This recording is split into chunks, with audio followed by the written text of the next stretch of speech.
All right. So the way I normally like to do this, I've been doing this now for quite a few years, 33 years I've been with McKelvey, and we've had these combined studies meetings during that entire time. They're very helpful for people to get a feel for what it's like to do other things. I'm going to share my screen here for a minute just to point out some helpful links for you. And one is our undergraduate student services page, engineering undergraduate student services. I'm going to put this link in the chat so that if you want to pull it up, you can, because what makes this really helpful, if you're thinking about doing an undergraduate degree in McKelvey, we have curriculum charts here, and they give a sample of each of our undergraduate degree programs, and it shows you what you're going to take more or less each semester that you're here for 8 semesters.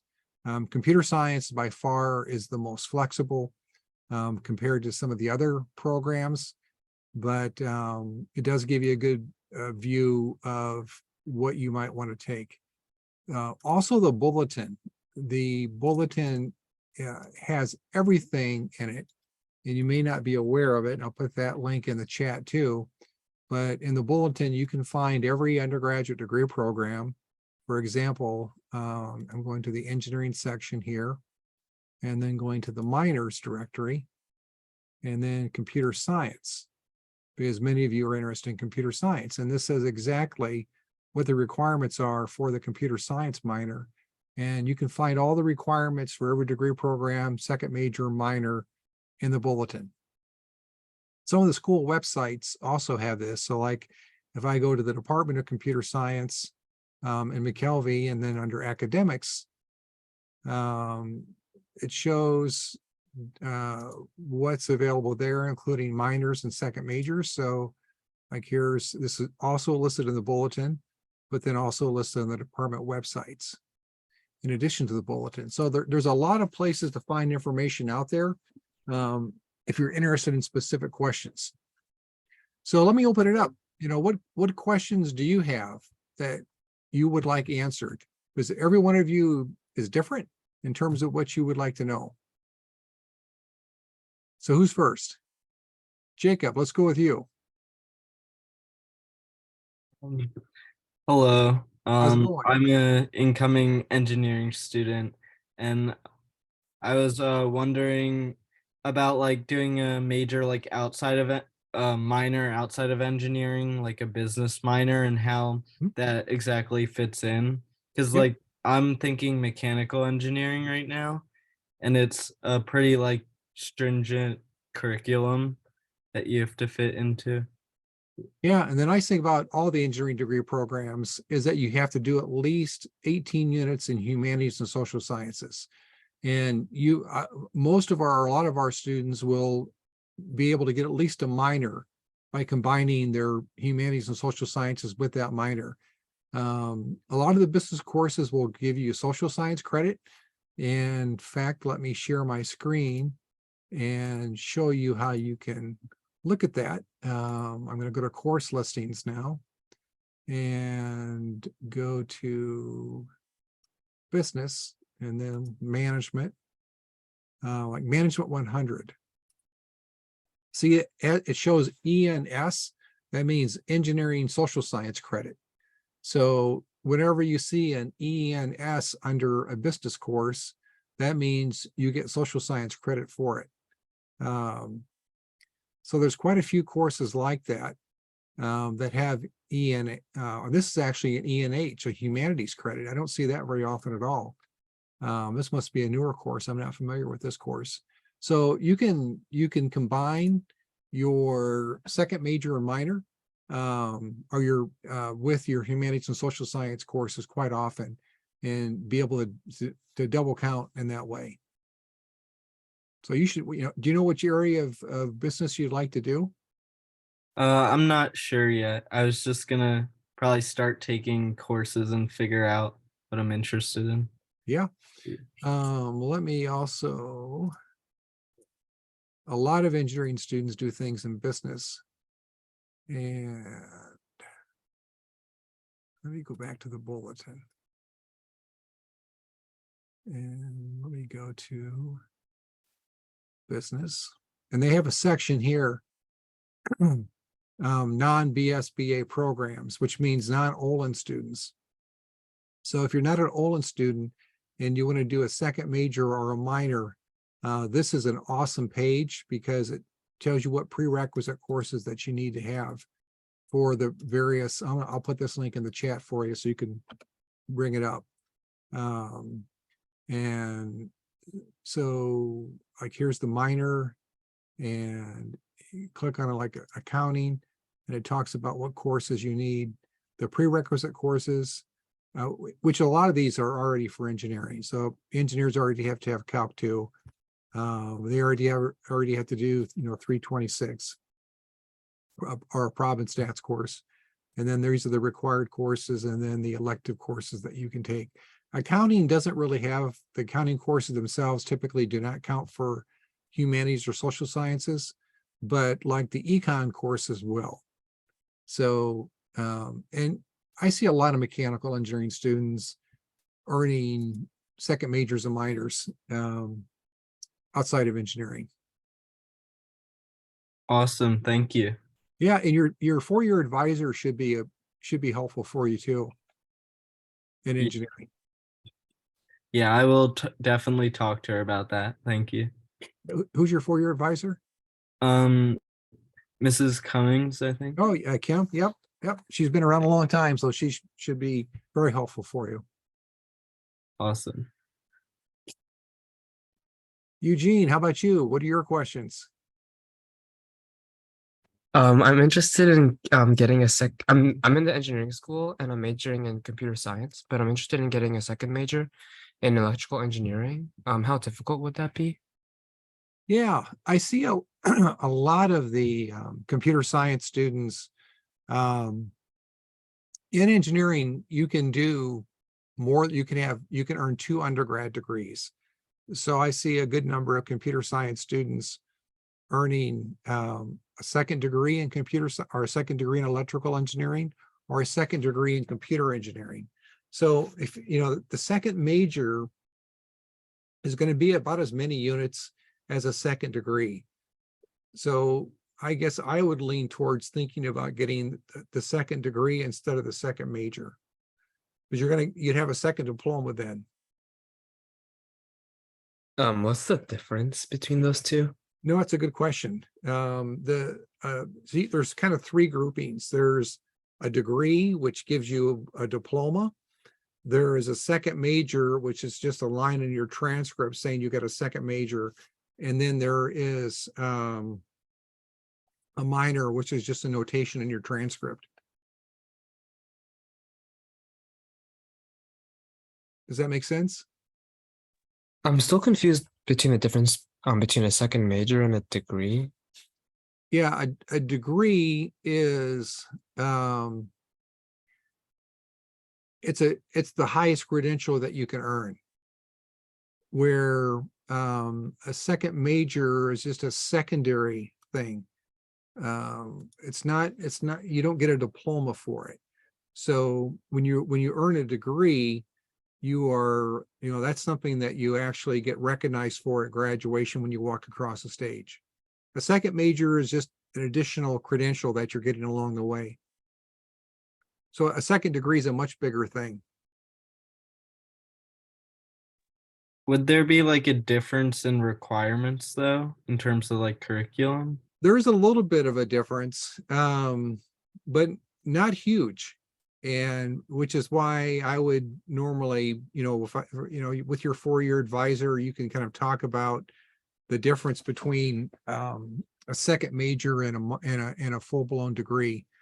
Let me share my screen again, and we can look at the bulletin. And this is where you'll see it to some degree here. Under degree requirements. So I'll put this in the chat for you.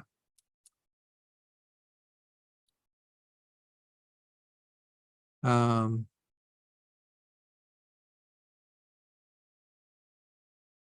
the only thing that's really going to be more is the residency requirement, where it says if you're going to get a second degree, then you need an additional 15 units taken at the 200 level or higher. When in reality, you're pretty much going to get that done by doing the coursework that you're going to be doing. So let's look at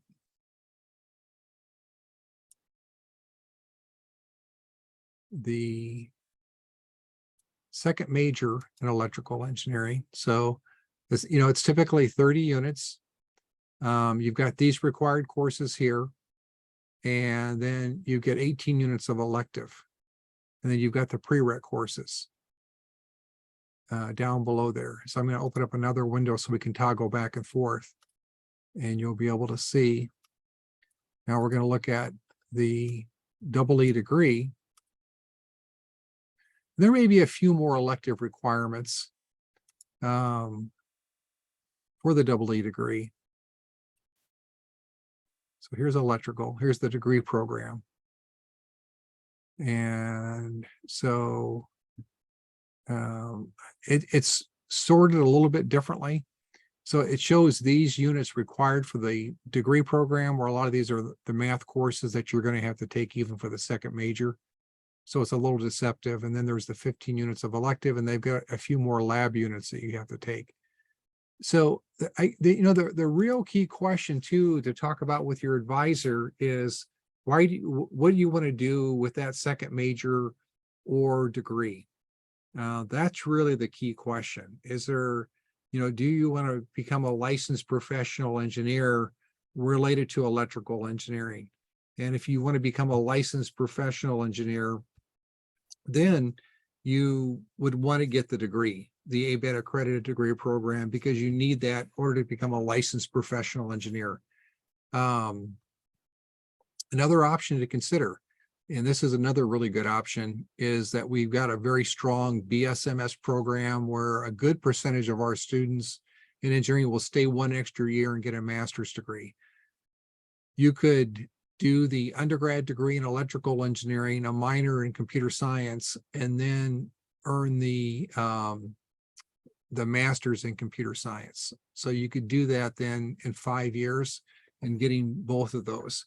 But I still think you can, with planning, you can do the computer science undergrad degree and the electrical engineering degree by really paying attention to what elective courses you're taking in each of those areas, because a lot of them overlap.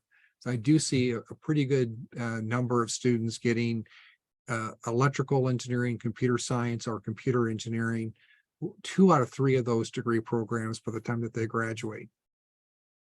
So a key question is, though, is what is it that you want to accomplish with those sets of degree programs? And you may not know, you may think, wow, it just sounds kind of cool to want to do that, which is a fine reason to do it, but you may have a specific objective that you're trying to accomplish. And to accomplish that specific objective, there may be a better path for that. How would that impact a PhD? For PhD? Yeah. So we'd love to see more of our students go off and get PhDs. The challenge that we see with engineering degree programs is that they make so much money with an undergrad degree. It's hard to convince students to go on and get a PhD and spend 5 or 6 more years in college to do that. But you could, a lot again then will depend upon which PhD program that you want to do. Do you want to do something that's more software related with computer science?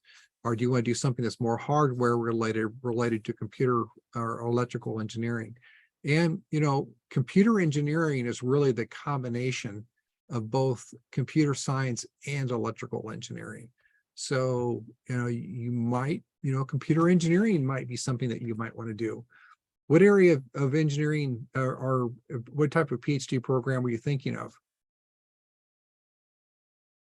And you may not know yet. Yeah, I'm not sure yet. Okay. I would definitely get involved with, after your first year, get involved in some research with a faculty member. Could be related to electrical, it could be related to computer science. We have a lot of our undergrads that get involved with research with faculty, especially if they think you might be interested in earning a PhD. It's really at the PhD level is where new knowledge is created through research. So, a lot of students will get involved in research and then decide they might want to go off and get a PhD. So that's one of the reasons I love to see our students do research, is because sometimes that's a deciding factor for them to go off and pursue a PhD. And sometimes they do research and they decide, man, I don't want to do a PhD. I have no interest in doing research. So the more different things like that you do can better help you decide what you want to do for your future. And the beautiful thing about an engineering degree is that it prepares you to do so many different things in life. It's really an opportunity multiplier. They say that half the jobs that you all will do in your lifetime don't even exist yet today. So having those technical skills, those problem-solving skills, those computational skills that an engineer has is what people want. It's what they look for. And that combined with really good interpersonal skills and communication skills, problem-solving skills on teams, that's what companies are looking for. I mean, people don't typically work alone now in a cubicle by themselves and solving problems. They're working on teams, which require communication skills and interpersonal skills. You're going to have people that you don't get along with very well sometimes. We all do. You may have a really bad boss, and how do you navigate that? You may have bad coworkers, and you have to know how to navigate that. So those soft skills for your long-term success are crucial. Those emotional intelligence things that you can develop in your lifetime. And I see our students developing those well on campus with us through their student groups and through the South 40 activities that they have. So you will have opportunity, but try to be even more intentional if you can than by happenstance and developing those soft skills. You'll have lots of opportunity to develop the hard skills just in your regular coursework. Thank you so much. You're welcome. I think we've got a dad on here too. I talked to him beforehand. Hi, Chris. Yeah, I'm just listening. My daughter cannot attend. Yeah, those are very useful information. I would like her to know. I don't know what question she has. So yeah. And if she's interested in computer science, she could do a minor in computer science. She could switch over and do a degree program in computer science. She could do a second major in computer science. We also have that 5th year master's option where students in any undergrad division, if they're doing a minor in computer science with us, they can then earn a master's degree in computer science in a 5th year. So that's a very popular option for a number of especially arts and sciences students. Actually, she told me she wants to do double major on computer science and econ. So I don't know if that makes sense or not. Yeah, and we actually have a combined degree program that's CS plus econ. So she can earn a single degree in either arts and sciences or in engineering that is CS plus econ. Let me share my screen again. And I'm in the bulletin. Let me go back.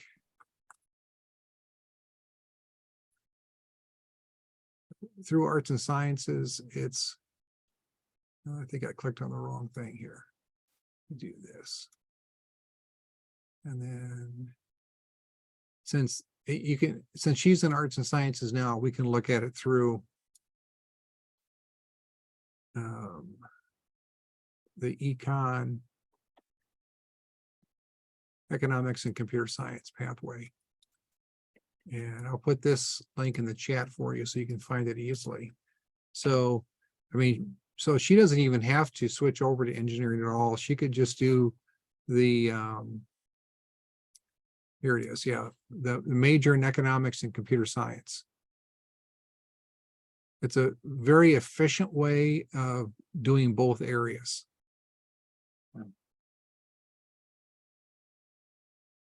Okay, great. Yeah, thanks. You're very welcome.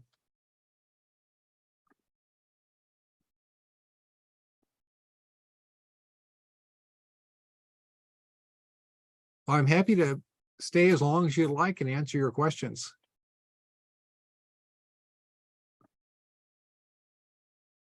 That's all I had, but thank you so much for your help. You're very welcome. Thanks, Jacob. See ya. Have a good Yeah. night. Thank you. You're welcome, Eugene. Yeah, thank you, Chris. Yeah, Thank you I'm so doing much. good. All right, thank you. Have a great summer. I'll go ahead and close this out then. It sounds like we've wrapped it up. Thank you. Yeah, thank you. Bye.